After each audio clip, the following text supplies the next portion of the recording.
So tonight, we'll talk about faith and miracles. If you remember the last 3 weeks, we've been talking about natural arguments for the existence of God. And last week we talked about the moral argument.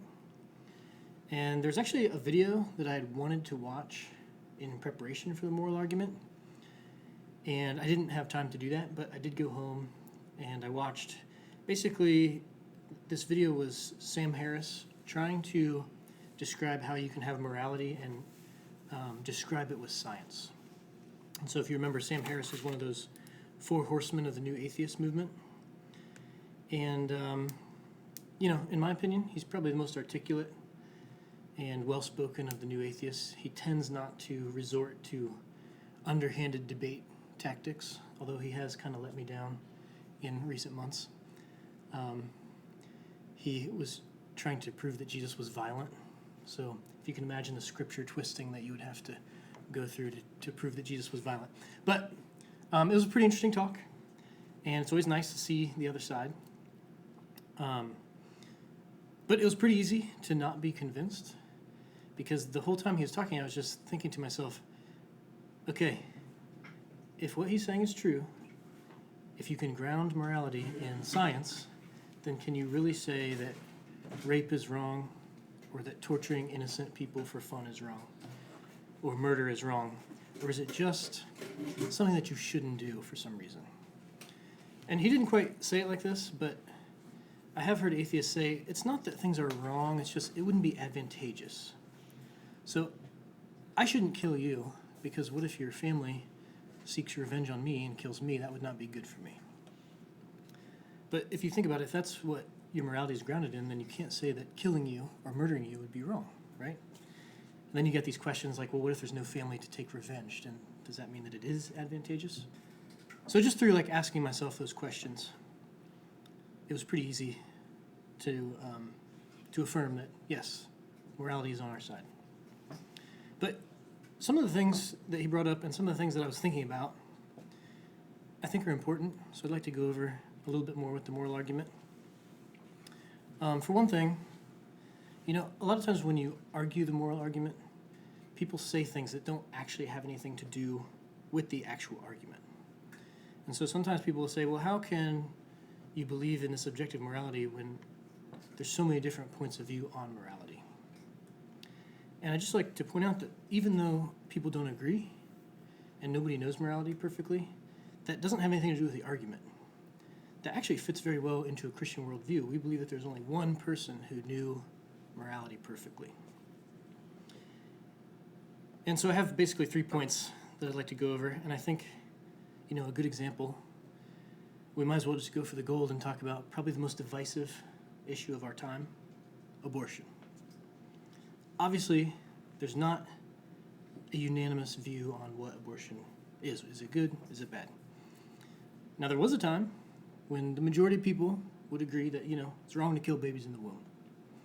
And at some point, we kind of shifted, and now there's two major views. It is okay, it isn't okay. Now, just because people disagree, that has nothing to do with the argument, okay? Now, the good news is, I think there's actually evidence that our country is moving more in a pro-life direction, and that's partly due to technology. But even then, technology doesn't determine what's true, what's moral. I've heard it said that ultrasound is actually abortion's greatest enemy, because we can see inside the womb, we can see the baby developing. And actually, you can go online and watch an abortion that was recorded via ultrasound. It's pretty disturbing. I don't want to go into too gruesome a detail, but the baby tries to get away, okay? And as it's having its extremities ripped off, its mouth is gaping open, hence the name of the video, The Silent Scream. Which brings up my second point. The guy who first did an abortion that was recorded via ultrasound, he had done 10,000 abortions up to that day. And when he saw that tape, he was so disgusted that he said he would never do another abortion again. Same for the anesthesiologist. She said the same thing. I will never do this again. So that kind of goes back to what we talked about with our reactions. I don't think people think about certain things.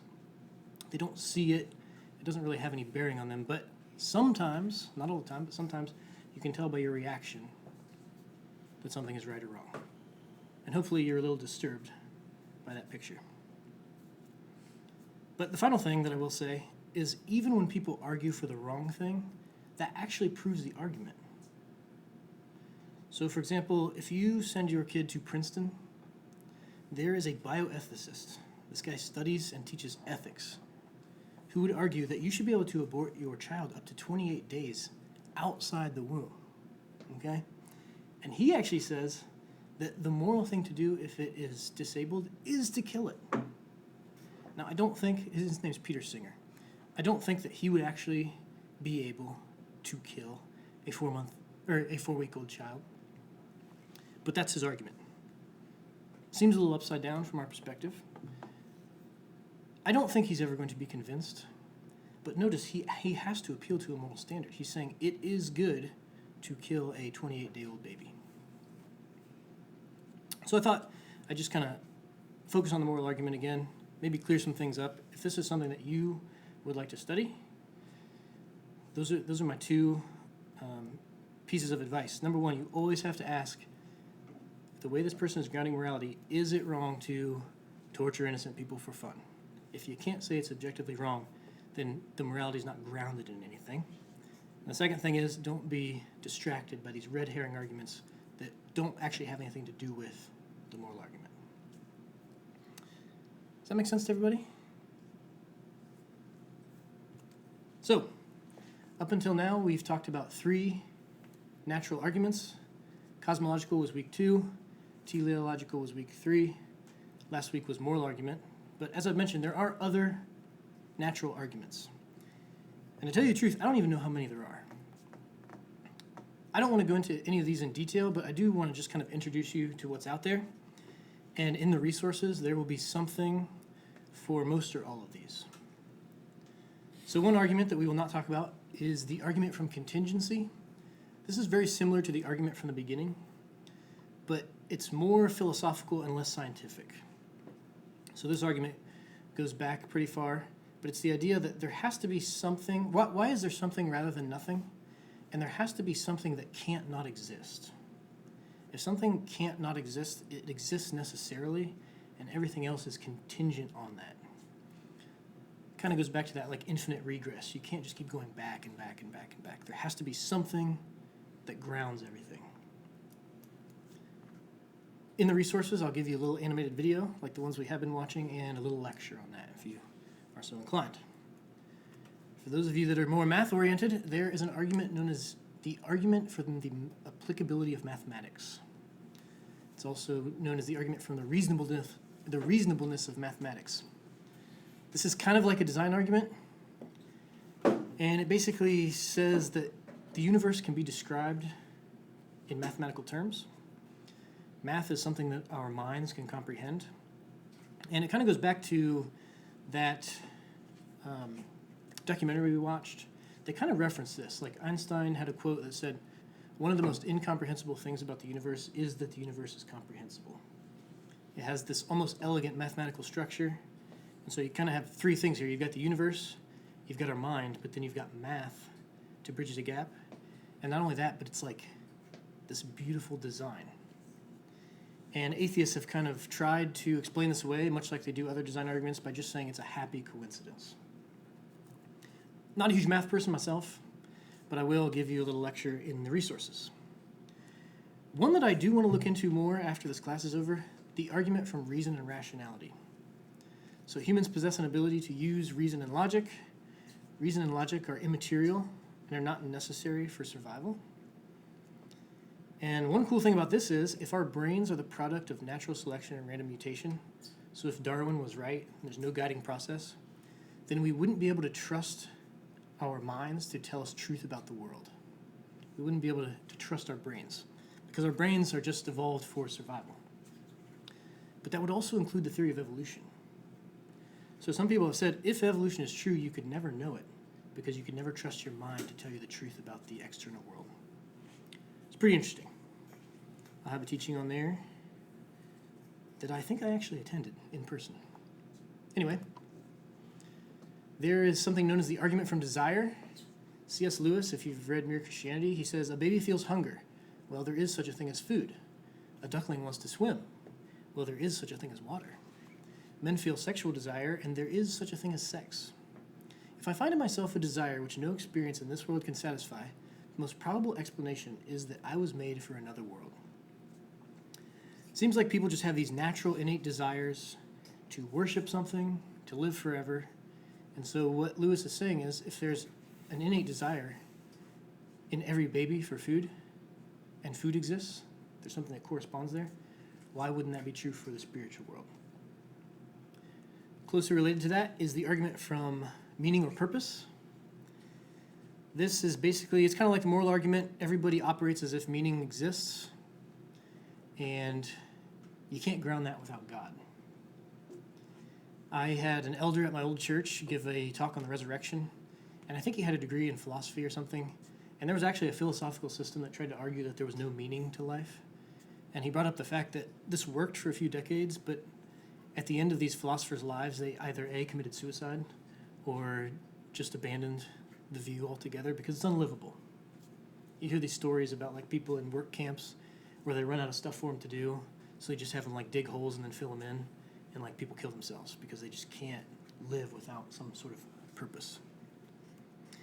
And finally, this list is not exhaustive, but there is something known as the ontological argument. This argument is super weird. I read this argument and I'm like, how does this work? I know professional apologists that don't use this argument because they say, I don't get it, it's weird, and people make fun of me for using it, so I'm not going to. But there are some apologists that use this, William Lane Craig, for example, and a guy named Alvin Plantinga. But it's basically the argument for a greatest conceivable being. And you go through all the premises and you kind of logically come to the conclusion that the greatest conceivable being would be God, and he has to exist for all these reasons. I'll give you a little animated video on that. If you watch it and you're like, that is the stupidest thing I've ever heard. I don't know. Maybe I just don't get it. But maybe you do, and you could teach me. That's fine.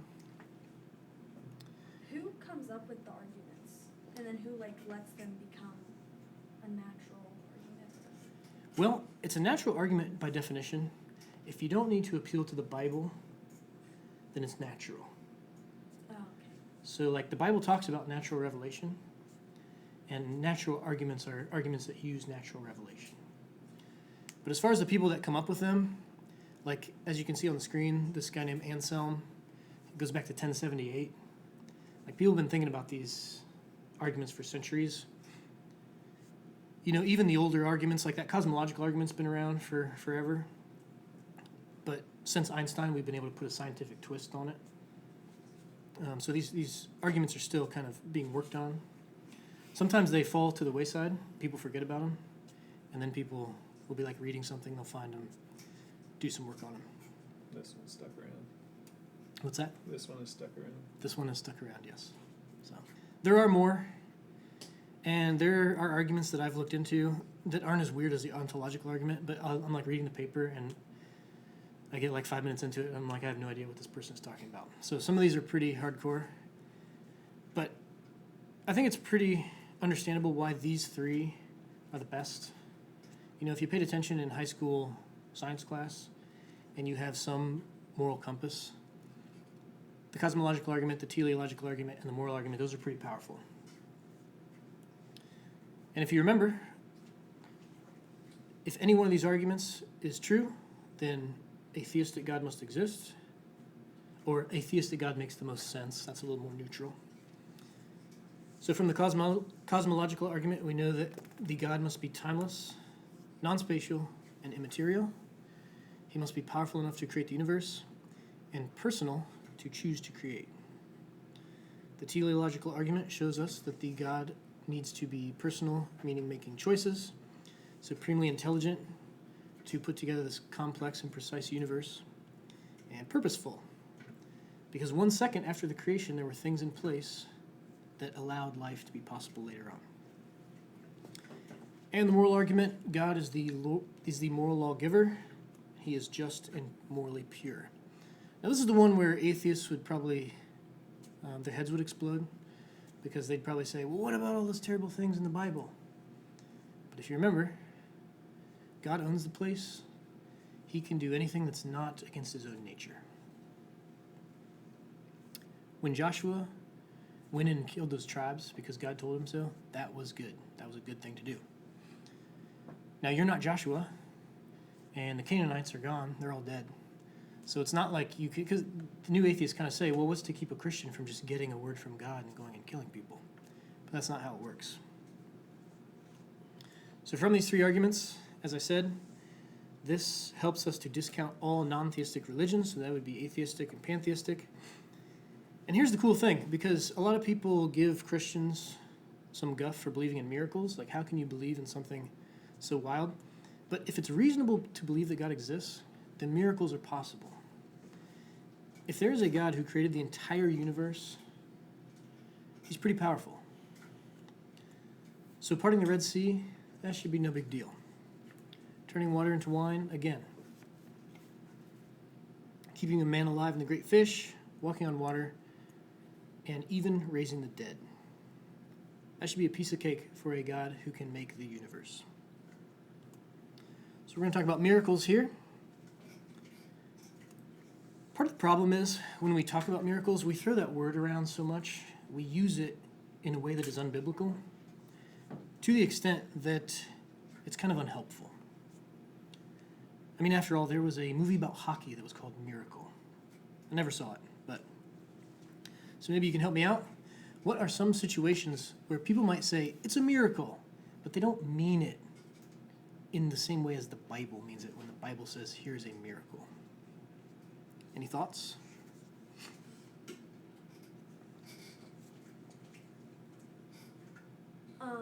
When I get out of bed before like noon, my mom always says that. Wow. Lazy. It's a miracle. Or when I clean my room after like a week of it not. Okay. Because it's such an improbable event Yeah. that your mom is just beside herself. Wow. Okay. That's a good one, actually. Well, how would you define a miracle? Well, that's coming up. Oh, okay.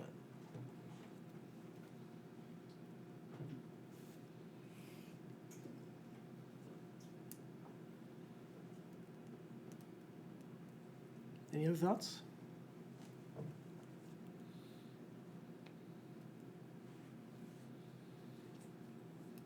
A lot of people say when a baby is being put together in his mother's womb, you know, all that information is there from the beginning and like things just like form by themselves. It's kind of weird. It's like it knows what it's doing almost. On our honeymoon, we were in Bangkok, which is the capital of Thailand. Huge city, millions of people. We're getting on the subway, I ran into somebody I knew. Some people would say that's a miracle. But it's not a biblical miracle. I just know a lot of people. So what are some criteria that we could use to describe an actual biblical miracle?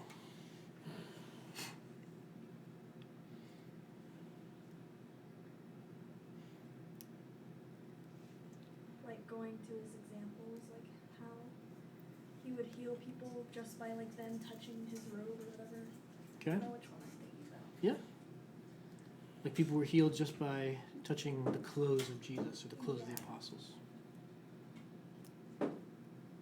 Divine intervention. Divine intervention.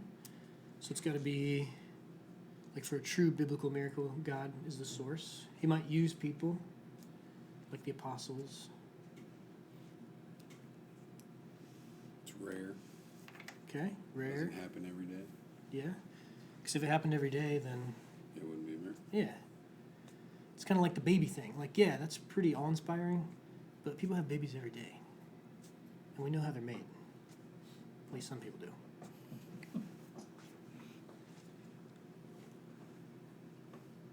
Anything else? Biblical miracle? Well, parting the Red Sea, resurrection, making a donkey talk. Okay. But what about those make those a miracle? Pardon? What about those make them miraculous? Shows God's power. Okay. And they don't happen very often. Okay. Very good. Here's a good definition. A special act of God, so that's what you guys brought up, that interrupts the normal course of events. You didn't say it that way, but that's kind of what you mean. I mean, donkeys usually don't talk. And obviously, it wasn't the donkey talking in that story.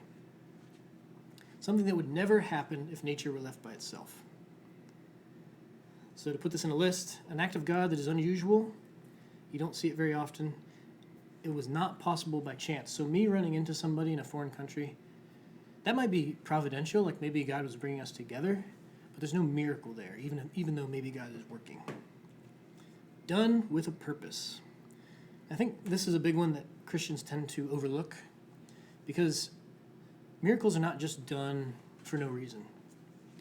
And sometimes when you read other supposed holy books and you read about the miracles in those books, like they just don't seem like the same thing. There's a false gospel where the cross like walks around and talks to people. And like people's heads, their necks are so long that they go like all the way up into the clouds.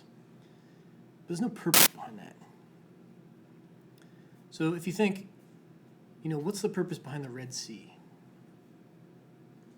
Sorry, the parting of the Red Sea.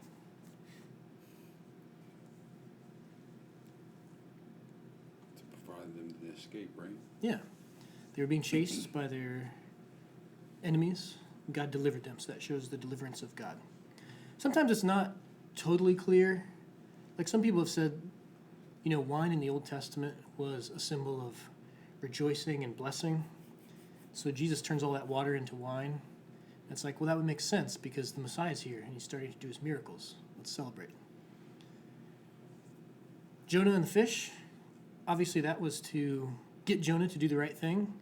But Jesus even said, there was another purpose behind that, and it was to kind of point to the fact that Jesus was going to die, be buried, and then come back. There is a miracle, I think it's in Kings, where somebody drops an axe head, and then the prophet makes it float.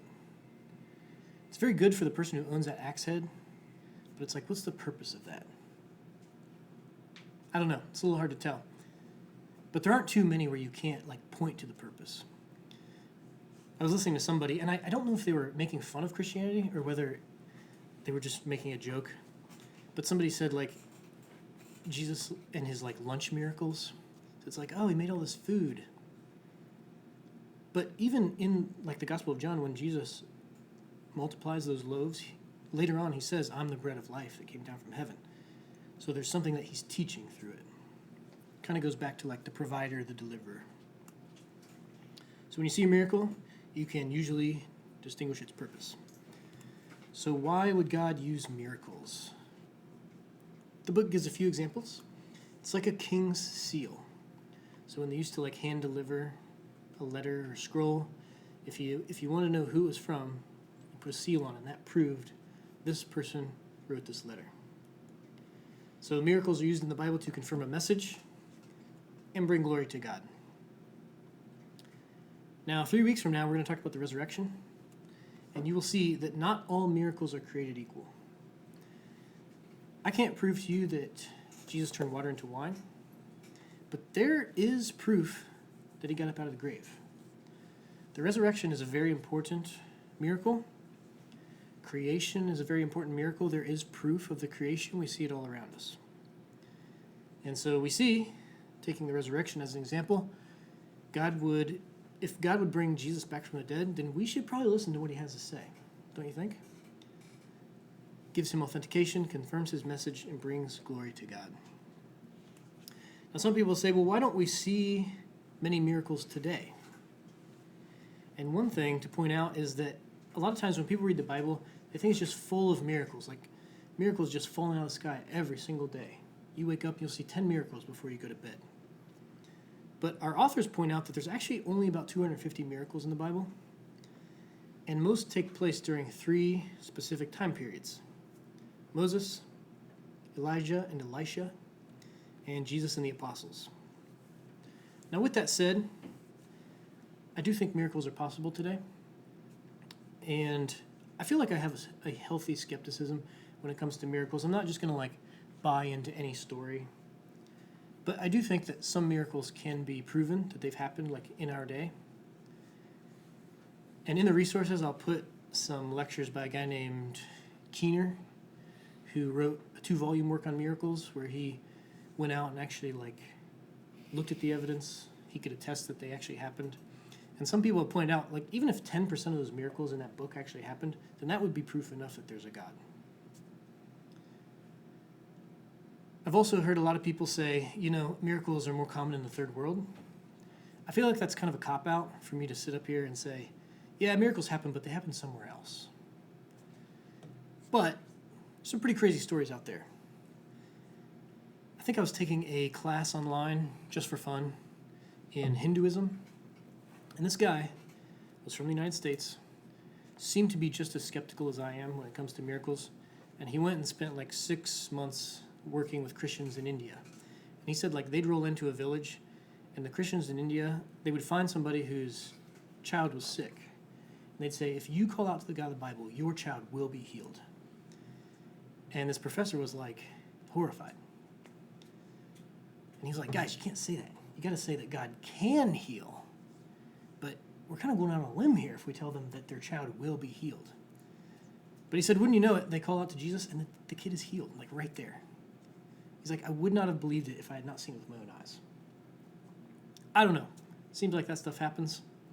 Even in those videos that I'll show you in the resource file, sometimes I hear them and I'm just arms growing back.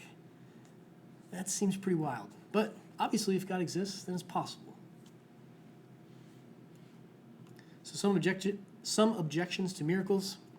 People will say miracles don't exist because I've never seen one. And as we brought up, that's kind of the point. They're not supposed to be an everyday occurrence. But there are also all kinds of things that we've never seen that exist or have existed. 3 examples I give: I've never seen a dinosaur. Doesn't mean they didn't exist. I have never seen the vast majority of history. I've seen my own history, but I didn't witness the Protestant Reformation. Doesn't mean it didn't happen. And even in the present, I've never seen a particle. But obviously we know that those things have to be. Some people will say, what about miracles from other faiths? This is an interesting one. A lot of apologists would say they probably happened. The Bible says that God sends the rain on the just and the unjust. It also says that Satan is capable of doing miracles, but he can't do quite the spectacular miracles that God can. Probably can't raise the dead, can't create, things like that. And also people will say you can't do science if you grant miracles, because every time you look in a test tube, you could just say, oh, well, God's doing that. I think that's kind of a bad way of thinking, because we said that a miracle is a special act of God that interrupts the normal course of events. If the normal course of events aren't being interrupted, then you don't need to assume a miracle. So I would say science is the study of how the world works when God is not miraculously intervening. So now what about faith? A lot of people give Christians a hard time because we say that we have faith. What are some ways that people misunderstand or misrepresent what biblical faith is? It's a measuring of how hard you believe in something. Okay? So if you want it to be true, then that's what makes it true. That is definitely not biblical. Very good. I mean, what do you think the atheist thinks when he hears that Christians have faith?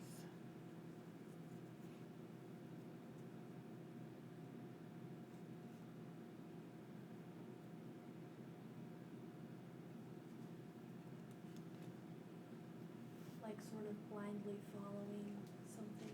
Okay? So like a leap in the dark. You don't really know it. You just believe it because you want to. That's really good. Here are 2 quotes from people who are not friendly to Christianity. Mark Twain said, faith is believing what you know ain't so. And Richard Dawkins says, faith is believing something without evidence. He's even said that faith is believing something in spite of the evidence to the contrary. Now, I guarantee that those two guys can't quote me chapter and verse on where that says that in the Bible. And I think this brings up a good point that I've mentioned before. You can't let the unbeliever define our terms for us. We're Christians. We believe the Bible. We need to get our definitions of biblical things from the Bible. So you kind of brought this up. Biblical faith is not blind. And I could show you tons of verses on that, but I'll just give you one example.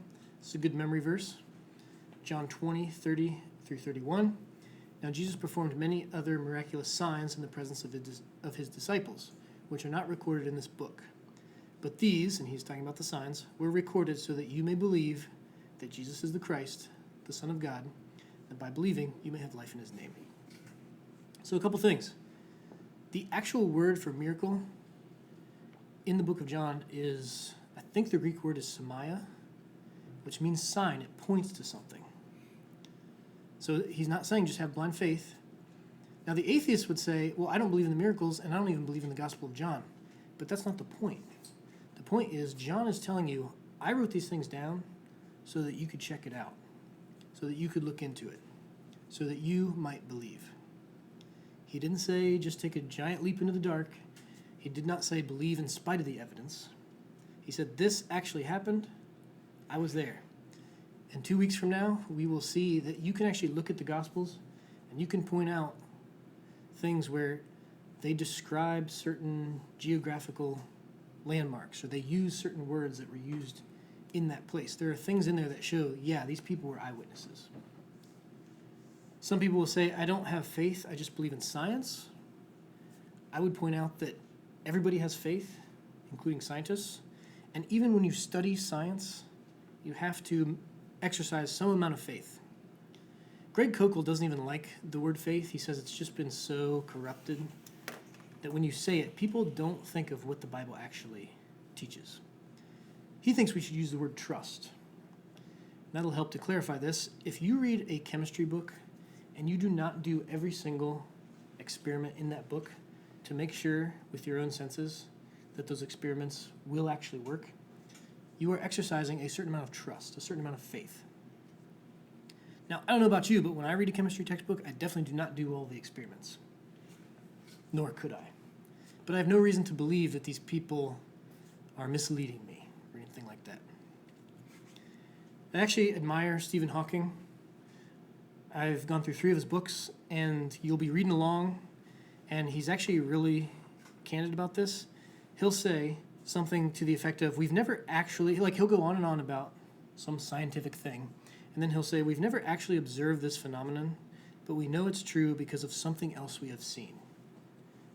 Now notice what he's saying there. We can see something, and from what we can see and know to be true, we are going to trust that this other thing is also true that we can't see. That's a pretty good definition of biblical faith. Greg Kokel has said, believing in leprechauns is irrational. Believing in God, by contrast, is like believing in atoms. The process is exactly the same.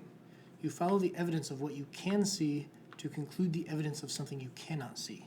The effect needs a cause adequate enough to explain it. That's why you can't just stick any old God into those cosmological arguments and those teleological arguments. Zeus doesn't explain anything. Krishna doesn't explain anything. Kali, can you imagine? She definitely doesn't explain anything. The God of the Bible does. All-powerful, all-knowing, a God that can create the universe. And people try to pit faith against reason. I think you actually need both. You use reason, and then you fill in the gaps with trust or faith. It doesn't matter if you're talking about a Christian in the Bible or a scientist in a chemistry textbook. So what is biblical faith? If you recall, some weeks ago, Daniel talked about the difference between belief that and belief in. And he used the analogy of the tightrope walker across Niagara Falls. This one appears to be a lady, so I will use her in my illustration. But there's a tightrope walker who is pushing a wheelbarrow across Niagara Falls. It's full of potatoes or something. And she gets all the way across, and everybody's cheering. There's a crowd. They just think it's great. And she says, who believes that I can do it again? And every single person in the crowd just like cheers. It's like, yes, of course you can do it again. We just saw you. And then she says, well, who wants to have trust that I can do it again? To put their belief in the fact that I can do it again. She dumps out the potatoes and she says, who wants to get in this wheelbarrow? Not as many takers. Because you can see, you actually would be entrusting yourself to the tightrope walker. It's the same way with faith. The Bible doesn't really give a whole lot of apologetic arguments for the existence of God. In fact, I think you could conclude from the Bible that the Bible assumes that everybody knows God exists in some way, shape, or form. It's more just believing certain things about him. We have to not just believe that Jesus died on the cross and rose again. We need to actually apply that to our account. Because if you remember, we're all sinners. We're all born in sin. God cannot be in the presence of sin. In order to pave the way for us to spend all eternity with him, he sent Christ. Christ died on the cross. He rose again, showing that the penalty was sufficient, or the price was sufficient to pay the penalty. And by believing in him and accepting that sacrifice on our account, we can go to be with God forever. That is what biblical faith is. Any questions?